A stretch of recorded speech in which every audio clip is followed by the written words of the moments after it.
Bueno, ya mismo estamos arrancando con el último tema del primer parcial, que es calorimetría.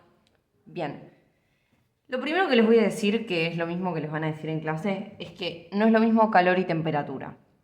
El calor es energía, fin. Y la temperatura, vamos a decir que va a ser la manifestación del estado térmico de un cuerpo.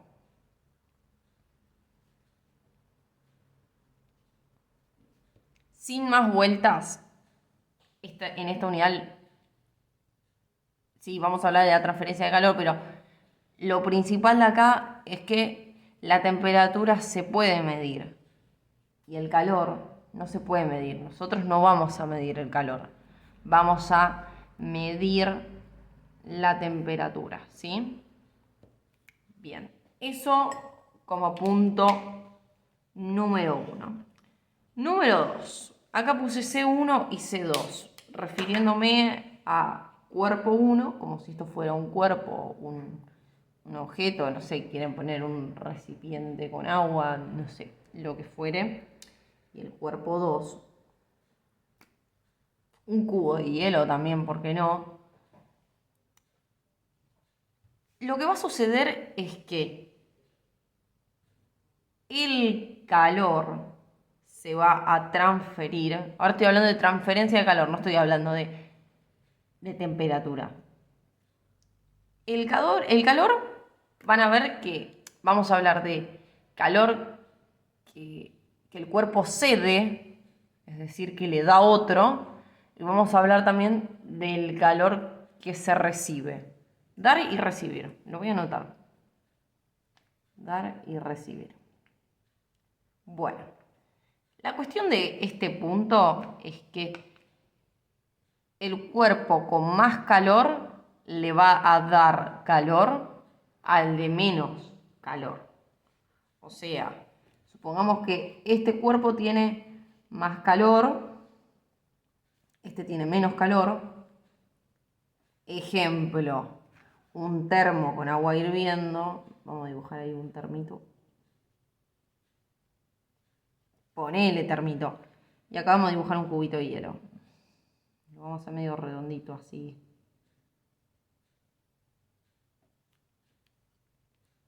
Si yo tiro agua de este termo en este cubo de hielo, este agua le va a dar calor, le cede calor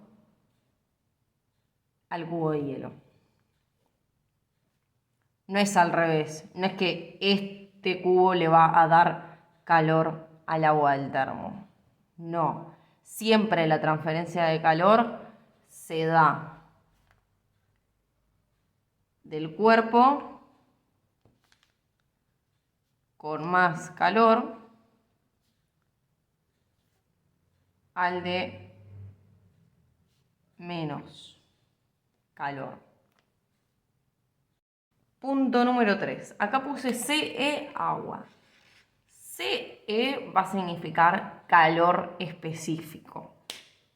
Antes estábamos trabajando con pechos específicos, ahora vamos a trabajar con calor específico. Bien.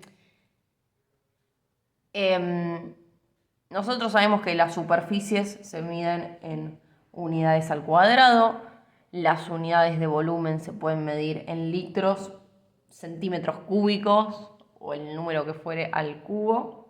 Bien. Perdón, el número no, la longitud, no, la magnitud de la que estemos hablando. Bueno, el peso específico se mide en gramo fuerza sobre centímetro cúbico, unidad de fuerza sobre unidad de volumen. Bien. ¿Qué va a pasar con el calor? El calor se va a medir en calorías, es decir, la cantidad de calor.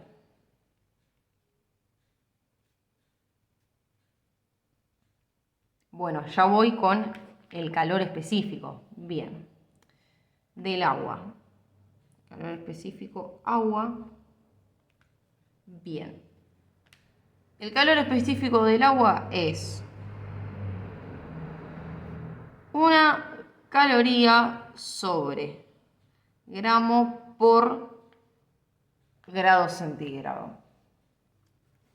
¿Qué quiere decir esta situación? Que para calentar 1 gramo de agua a 1 grado centígrado, yo voy a necesitar 1 caloría. De calor, ¿no? Sí.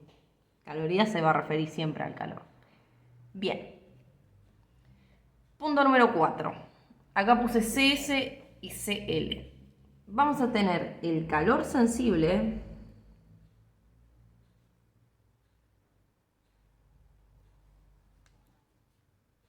y latente.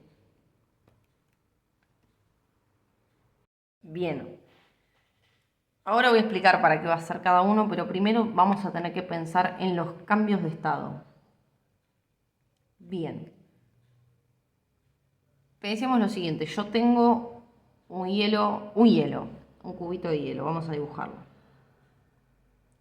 ¿En qué estado está? Sólido. Si yo lo caliento, le agrego calor, lo caliento, se me va a hacer agua. Líquido.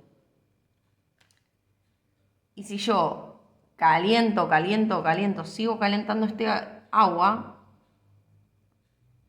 ¿qué se me va a transformar? En vapor, o sea, estado gaseoso.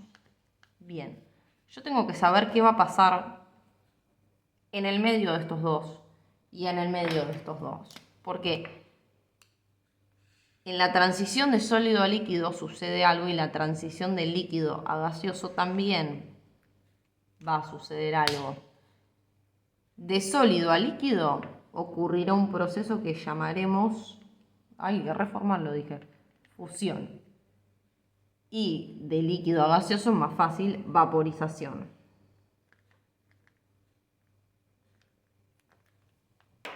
Ok, entonces,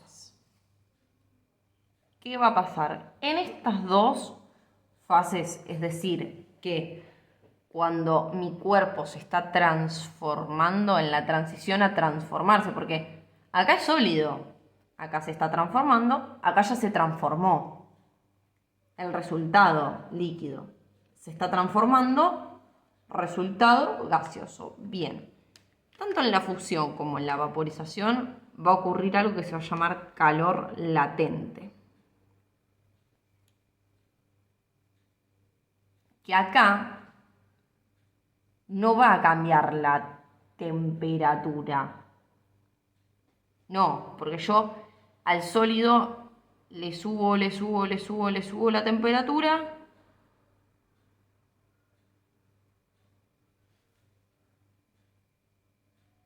Va a llegar un momento en el que va a ser sólido y líquido al mismo tiempo, que es la fusión. Cuando se dan las condiciones al mismo tiempo, la temperatura no aumenta hasta que se hace líquido. Y acá sí, al agua sí le puedo aumentar la temperatura. Cuando es agua posta, cuando es líquido, mejor dicho, no tiene por qué ser agua, yo le puedo agregar la temperatura. Yo le puedo agregar temperatura y agregar calor. Pensemos cuando me hago un té. Yo no es que me tomo gas, no. Tomo líquido. Ahora, le aumento la temperatura, aumento. Va a llegar un momento en el que va a ser líquido y gaseoso al mismo tiempo. Y ahí deja de aumentar la temperatura. Cuando tengo los dos estados al mismo tiempo, es calor latente. Bien, y ahora voy a hablar de sólido, líquido y gaseoso. Porque yo a un sólido le puedo aumentar la temperatura. Pensemos un chocolate cuando lo voy derritiendo. Le agrego temperatura, agrego calor. Bueno, si puedo hacer eso, el calor va a ser sensible. Lo mismo con un líquido, un té. Le agrego temperatura, agrego, sensible. Siempre que hablemos de temperatura, estamos hablando de calor sensible. Al gas también le puedo agregar temperatura. Sensible. Bueno, y por último, y ya no jodo más, tenemos las formas de transmisión de calor. Para que marco esto en rosa porque si no queda feo, ahí va. Bien. Me voy a centrar en este dibujo. Hay un secador de pelo y una chica que se está secando el pelo. Chica a chequear, ¿no? Después acá tenemos un horno y tenemos el sol. Y por otro lado tenemos una cuchara sumergida en un café. Bien. Voy a arrancar por este dibujo porque quiero que vean esto. ¿Qué vendría a ser? El aire que tira el secador, ¿o no? Bien.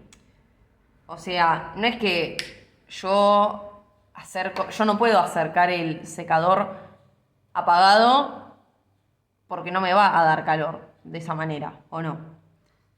¿Por qué se calienta? Perdón, otra vez. ¿Por qué mi pelo se puede secar?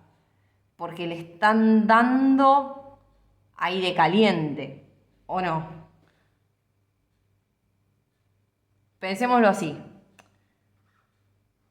Me estoy secando el pelo con el secador, pero también me puedo poner al sol a la 1 de la tarde, que también se me va a secar el pelo, ¿o no?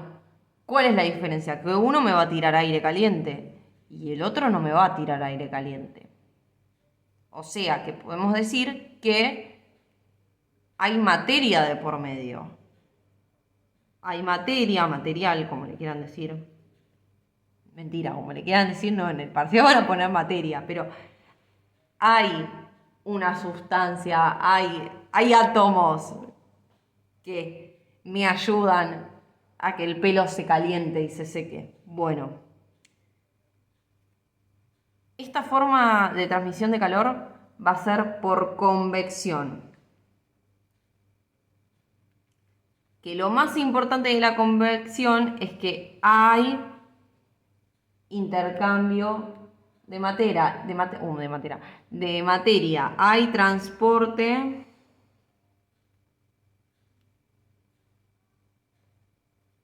de materia. Bien, como nombre el sol, nos vamos acá. Él puso un sol y un horno. A ver, ¿qué hace el sol? Radiación. Bien, por las ondas del sol se transmite el calor, eso lo sabemos. Y el horno, un horno funciona de la misma manera. Irradia calor a la comida, entonces eso hace que se caliente. ¿Cuál es la característica en comparación con la convección? Que no hay transporte de materia.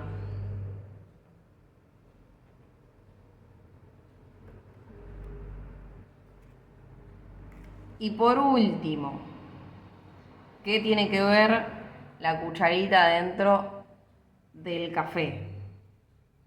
Bien, pensemos lo siguiente. Yo tengo el café caliente, le meto la cucharita. Cuando saco la cucharita, ¿cómo está esa cucharita?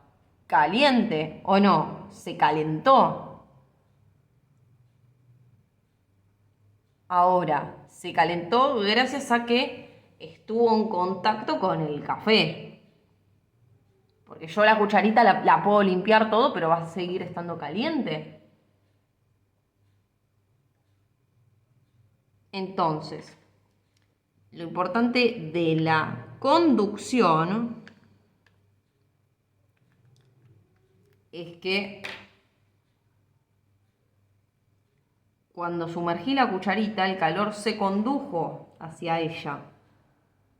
Lo atrajo, conduce el calor.